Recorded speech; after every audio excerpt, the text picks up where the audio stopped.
സർക്കാർ നഴ്സിംഗ് കോളേജിൽ പ്രവേശനം നേടിയ വിദ്യാർത്ഥികളുടെ ഭാവി തുലാസിൽ. അടിസ്ഥാന സൗകര്യം പോലുമില്ലാതെ കുടിസുമുറികളിൽ പഠനം നടത്തേണ്ടി വന്ന വിദ്യാർത്ഥികൾ ഉപരോധ സമരവുമായി രംഗത്തെത്തി.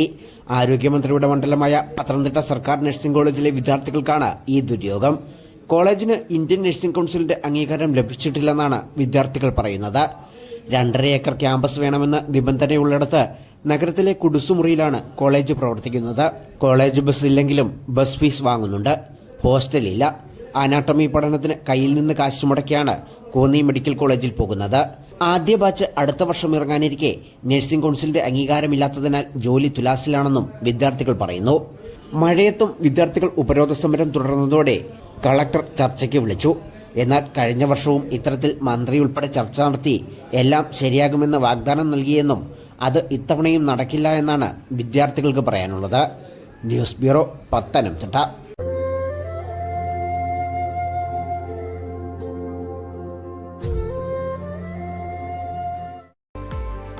നമ്മുടെ കേരളത്തിൽ നിന്നുള്ള ശുദ്ധമായ സുഗന്ധവ്യഞ്ജന പൊടികൾ ന്യൂ ഡേ സ്പൈസസ് എത്തിക്കുന്നു.